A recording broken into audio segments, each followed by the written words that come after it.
A:B అని అన్నాడు అనుకో, ఈ A అనేది ఏమవుతుందంటే యాంటీసిడెంట్,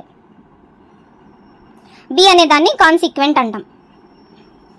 వాల్యూ A అనే దాన్ని కాన్సిక్వెంట్, A అనేది యాంటీసిడెంట్, B అనేది కాన్సిక్వెంట్ అని అంటాం అనమాట. సో ఇప్పుడు AB అనేది ఒక రేషియో అనుకుంటే ఇన్వర్స్ రేషియో ఏమవుతుంది అని అంటే, ఇన్వర్స్ రేషియో ఆఫ్ A:B వచ్చేసి మనకి B:A అవుతుంది అనమాట. రివర్స్లో రాసుకుంటాం. ఇన్వర్స్ పేరులోనే ఉంది కదా, ఇన్వర్స్ అంటే ఇన్వర్ట్ చేయాలి అని చెప్పేసి, తిప్పించి రాయాలి అని చెప్పేసి. So inverse ratio of A:B వచ్చేసి మనకి B:A అవుతుంది అనమాట.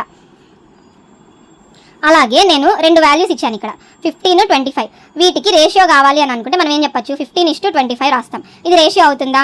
మనం ఇక్కడ క్లియర్గా అబ్జర్వ్ చేస్తే ఈ 15, 25 5తో డివిజిబుల్ అవుతుంది. 5 3s 5 5s అంటే 3:5 అనేది రేషియో అవుతుంది అనమాట. సింప్లెస్ట్ ఫామ్లో రాసుకోవాలి, 3:5తో డివిజిబుల్ అవుతుంది. అలాగే నేను ఇక్కడ ఇచ్చాను. అయితే వీటి మూడింటికి రేషియో వచ్చేసి మనం ఎలా చెప్పచ్చు, 81:27:15. సో ఈ మూడింటిని దేంతో డివైడ్ చేయొచ్చు, 3తో డివిజిబుల్ చేయొచ్చా, డివైడ్ చేయొచ్చా? 3 27s, 3 9s, 3 5s అనమాట. సో ఈ 27:9:5 వచ్చింది. దీన్ని ఇంకా వేటితోనూ డివైడ్ చేయలేమన్నమాట. ఈ 27:9:5 దేంతోనూ ఏ నెంబర్తోనూ ఇంకా డివిజిబుల్ కాదనమాట. ఈ మూడు కలిపి ఒకే నెంబర్తో డివిజిబుల్ అవ్వాలి. అది కాదు కాబట్టి ఆన్సర్ అనేది మనకి 27:9:5 అనేది ఈ 3 నెంబర్స్కి రేషియో అవుతుంది అనమాట. అయితే ఇక్కడ మనము కొన్ని బేసిక్స్ తెలుసుకుందాము. If A:B is ratio of 2 numbers, A:B అనేది రేషియో ఆఫ్ 2 నెంబర్స్ అనుకుంటే దీనికి డూప్లికేట్ రేషియో ఏమవుతుందనంటే A²:B² అవుతుంది. సబ్ డూప్లికేట్ రేషియో ఏమవుతుంది అని అంటే